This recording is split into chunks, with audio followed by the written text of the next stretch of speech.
Welcome back to the Core Cars News Tech Lab. We got some breaking news happening after denying it earlier this year when Verizon kind of leaked this.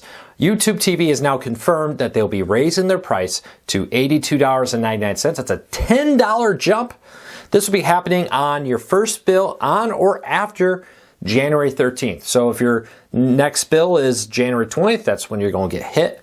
It starts on January 13th and rolls up from there. Now, last weekend, Michael Saves first spotted this in an ad for Verizon partnership with YouTube TV. They listed the price as $82.99. YouTube TV publicly denied that. We're going to break this all down, tell you what's happening, why they're raising the price, and now coming back after denying it and doing it. First of all, if you want to learn more about this story, I'll put a link to it in the show notes and in the first pinned comment. If you like what we do, please consider hitting that subscribe button or hitting that thumbs up. Doing one or both lets YouTube know you enjoy what we do here, so they recommend our videos to more people. With that said, let's dive into it. So YouTube TV has joined a growing list of companies who deny things and then immediately do it. Now with this, it's not a big surprise. It's been over a year now since YouTube TV price hike. The $10 price hike is actually consistent with what a lot of cable TV companies have done this year, and other services like Fubo, Hulu, Sling TV, and others have all also announced price hikes this year. A lot of this comes with a jumping cost of content. Warner Bros. Discovery recently struck a deal with Comcast to renew their TV channels there, including things like CNN and HGTV and the like, and almost all those channels saw a jump in the cost to offer them on Comcast's services. With that, we're seeing the same thing happen to streaming. Kind of one of those tough things that YouTube, Fubo, and Hulu are all stuck with is if you don't have the content, you don't have subscribers, and that gives the content companies a lot of strength to demand price hikes, and they're not holding back on that. Also, just the general cost of producing contents jumped recently, helping drive up that price.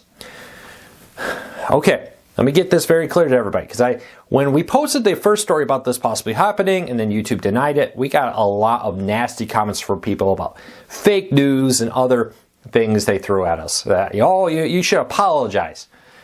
Take all things said on social media with a big grain by companies and PR in general. In the last year, several companies have denied things and immediately done it. Earlier this year, Amazon denied reports that they're going to shut down Freeview. Later, they did it. Actually, when Amazon announced, when Freeview, which at the time was called IMDb TV, was being launched, it was leaked. Amazon denied it, very quickly announced it and confirmed it. Same thing here.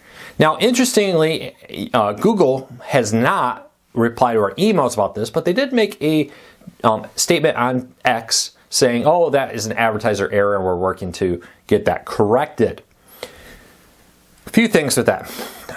Social media PR announcements like that are often the most inaccurate because often those are just some low-level PR person in charge of the social media account who probably doesn't know what they're talking about. Second, they just like denying stuff. It's just the truth. PR companies have, to my face, point blank denied things so many times only for it to clearly be true. I once had a service, a new channel appeared on it, and I was like, hey, here's a screenshot with that channel there. And they're like, nope. Don't know what you're talking about. That's not happening. Can you take your story down? That's not happening. I'm like, screenshot, here it is. So when you're rushing to say, well, the PR firm said and denied this or denied that, take that all with a grain of salt. They often have no clue what they're talking about because often they're one of the last people to find out. Executives have made the decision, and when they're ready to announce it, then they tell the PR staff, especially low-level ones running social media. Sorry, social media PR people, just kind of how I see the hierarchy in social media. Content's continuing to grow here. By the way, don't expect any of those people who called us nasty names for running this story earlier this week or called Michael Saves nasty names for running his story.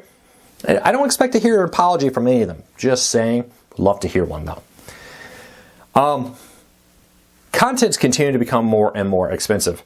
Media companies like Disney, Universal, NBC Universal, Warner Bros. Discovery, and the like are still struggling to become profitable in the world of streaming. Because of that, they're trying to raise the cost.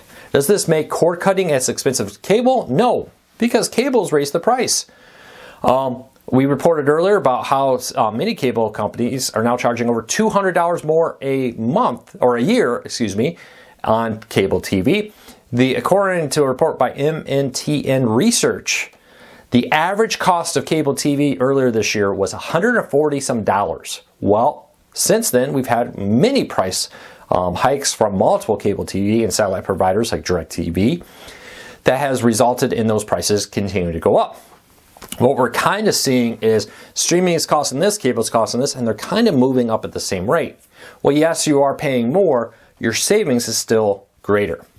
I hear from cable executives all the time, oh, well, we have this great deal at this price. But then you're like, well, what's your fees, device costs, and the like? And they're like, yeah, there are these fees and stuff.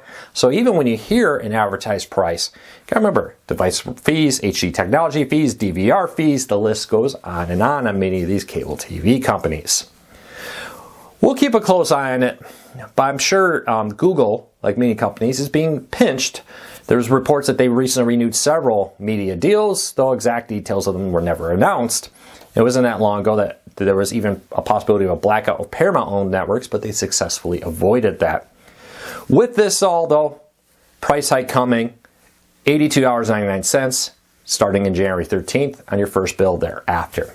Leave me a comment, does that change your views of it? It's still cheaper than most of their competition or similarly priced than most of their competition? Leave me a comment, let me know what you think. Until next time, take care, be safe. We'll talk to you all again real soon.